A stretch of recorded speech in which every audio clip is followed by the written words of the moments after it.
So, folks, we got to talk about Iran again. I know, keeps happening. Good news on the Iran front, and then some just absolutely mind-blowing news. Good news, the Senate has successfully voted to advance a resolution to end the Iran war. Hooray! Now, bad news is it's just advancing, and it has yet to achieve final vote, right? And the vote succeeded by a vote of 50 to 47, with 3 absences from Republicans.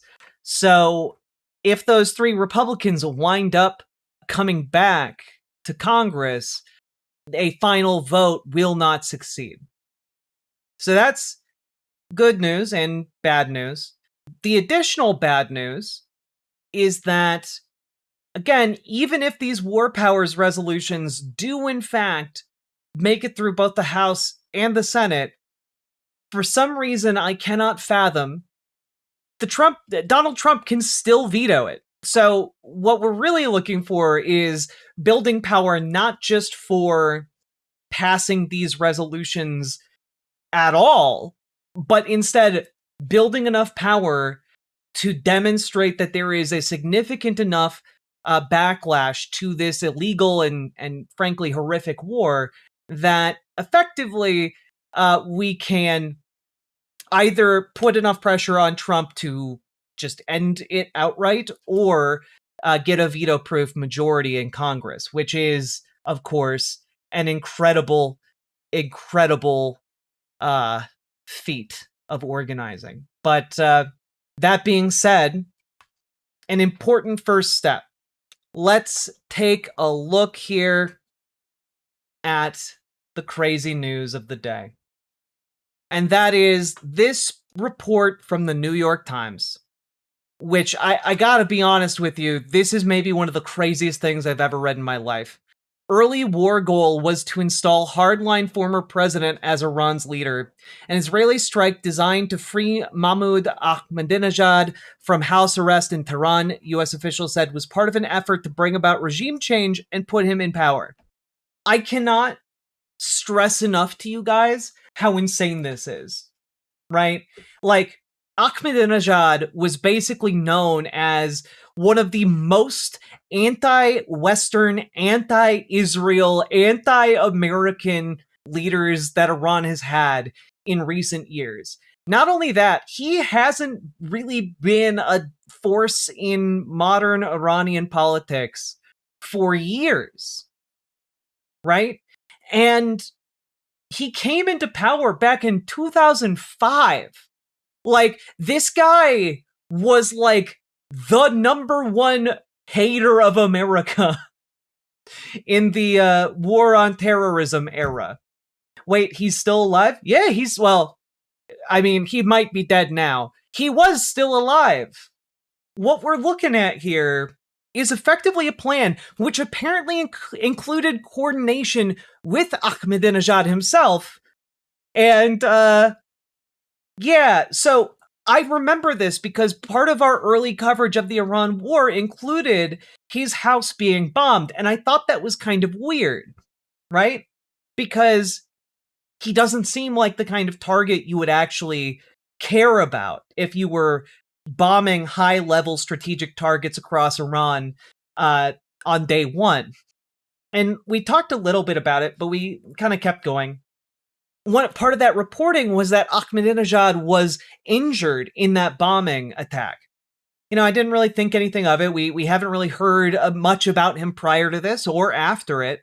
But apparently, he had been coordinating with Israel and the Netanyahu government and the United States into potentially allowing this attack on Iran to leave a power vacuum that he could then rise to fill. Because something that is true is that he has had political ambitions over the last several years. That has been stifled under the former Ayatollah.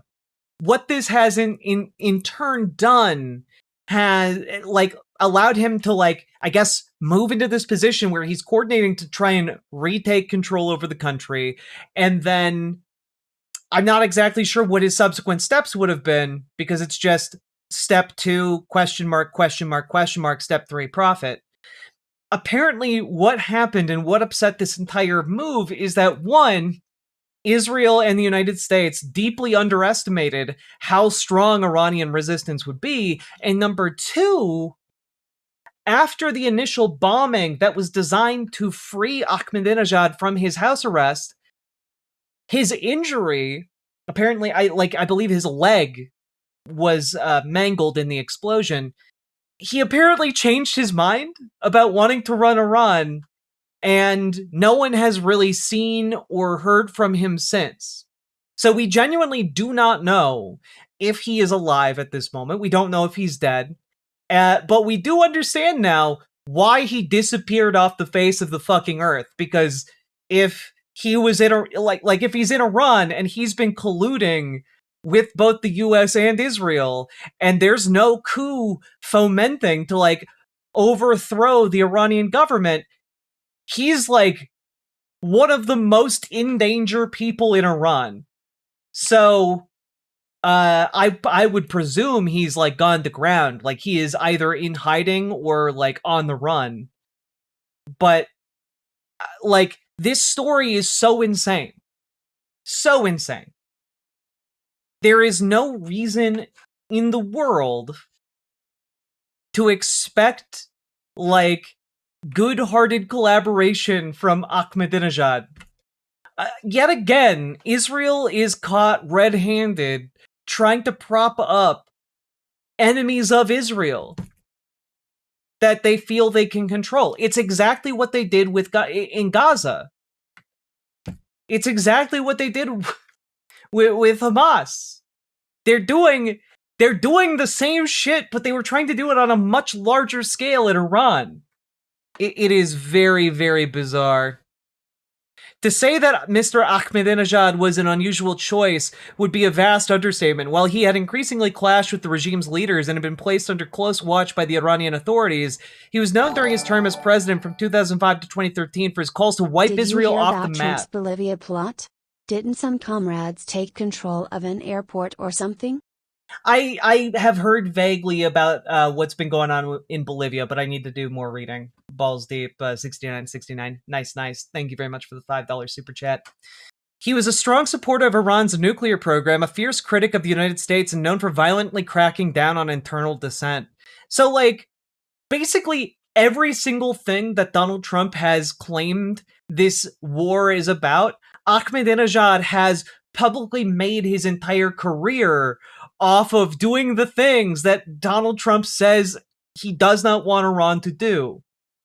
And, this whole situation makes my head hurt. It is so ludicrous. I can't even begin to fully elaborate on it. Cracking down on internal dissent, fuck that. Well, that's the thing, right? Part of what Donald Trump has been saying is this is really a war to free Iran from their cruel overlords. And you want to put the guy who is known for being an even crueler overlord in charge of Iran. They need to make their lies true. I mean, I guess that might genuinely be it. Prop up a devil and have some influence over. So anyway, it just really goes to show how full of shit the Trump administration is. How wildly full of lies everything they do and say is. They thought Donald Trump, again, who was pitched this idea by the Israelis, thought that if we attacked Iran, Ahmadinejad would be able to coalesce a revolution against the current Iranian government, gain power, and then make concessions to the United States. Because, again, in the worldview of these, despots, you've got this idea that Iranians are just going to cave, they're going to roll over, they're going to show their bellies, and, this guy will come in charge, and then People will just accept any and all concessions to the United States' position, and that's not how any military conflict has ever worked. Like, it's genuinely bonkers. U.S. officials spoke during the early days of the war about plans developed with Israel to identify a pragmatist who could take over the country. Officials insisted there was intelligence that some within the Iranian regime would be willing to work with the United States, even if those people couldn't be described as moderates. The dumbest people alive bought hook, line, and sinker. Because I guarantee you that these ideas did not come from US hardliners. I guarantee you these ideas didn't come from like John Bolton adjacent, like foreign policy hawks. Because while they want to attack Iran, they would never do it to put Ahmadinejad back into power. This would never happen. I have to imagine this plan came straight from Mossad's deliberately faulty intelligence mechanism just to get Donald Trump to agree to attack. That's what happened here. It's really, really wild. Every single dumbass who got put into the Trump administration just got completely bamboozled by Israeli officials. And I cannot... It's like watching the foreign policy equivalent of a Benny Hill sketch, just running around waving the little batons. Except we're the morons. Think the traditional neocons are more sophisticated than this administration? Traditional neocons have been salivating over this potential war for the last 30 years. Right? They all have their ideas of how this would go, and not a single goddamn one of them would be yeah, let's work with Ahmadinejad and put him in charge of Iran. So, it really does seem to me like just an absolute clusterfuck of incompetence at the highest levels, where people who should know what they're doing would just normally say, no, that's a bad idea, we're not gonna do that, all lost their jobs to Donald Trump's podcasting buddies. It's quite stupid. I think Kushner is listening to the Israeli government. Can I be completely honest when it comes to Kushner?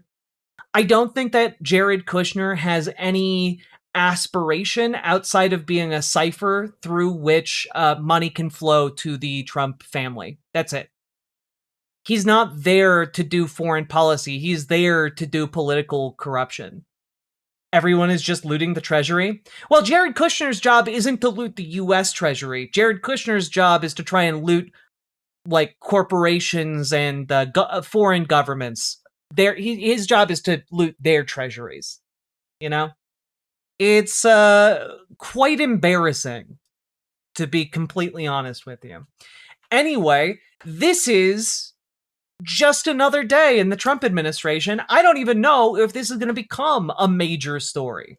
I don't even know if this is going to have wide-ranging implications. Under normal circumstances, this would be career-ending to everybody involved, right? This is we're going to invade Germany and put Hitler back in charge territory. That's what you're looking at here. I can't even begin to tell you how incompetent this is.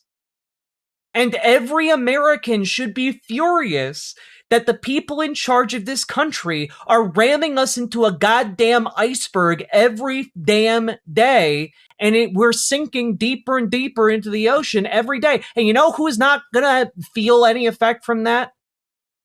The billionaires who've built their own lifeboats already. Every single Republican is just a sucker carrying water for people who have more wealth than they could ever possibly imagine. Fucking mules for the wealthiest people to ever exist. It's embarrassing, man. It's embarrassing to be a conservative. And I'm glad I never have to feel that embarrassment. All that being said, if you got anything out of this, hit the like button, hit the subscribe button, leave a comment. Comments longer than 8 words really helping the algorithm. And folks, also get organized. We got to get organized. We got to get more organized than ever before, okay? Join your local DSA. Join your local Dems. Get your local Dems to be more progressive. Kick out those corporate fuckwads, all right? Join your local Dems. Join your local DSA. Organize with local labor. You can be cool as fuck. You can protect your community from AI data centers, from mass DICE agents roaming your streets, from the ability of the utility companies to just suck you dry during the winter or during the hot summer months. You can protect your local water supplies. You can do a whole lot on the local level. Join your local political orgs. Do the things. Show up. And if you don't know where to start, we can help you join your local Dems. We can help you join your local DSA. Join our Discord. Reach out to Dragonfly for help with your local Dems. Reach out to GamerG for help with your local DSA. And folks, check out ImogeneOlivia.com. Gender euphoric lingerie designed from the ground up for trans femmes. Also tested with cis men, cis women, non-binary folks. Check it out. ImogeneOlivia.com. Link down in the doobly-doo. Let's keep on going. Riverboat Jack is coming to town. All the viewers gather round. Twitch and YouTube is where she streams. All that content is bursting the seams. Politics, gaming, and plenty more. Her sense of fashion you'll adore. So grab your stuff and hop aboard. We're going straight to Jack's Discord. Riverboat Jack.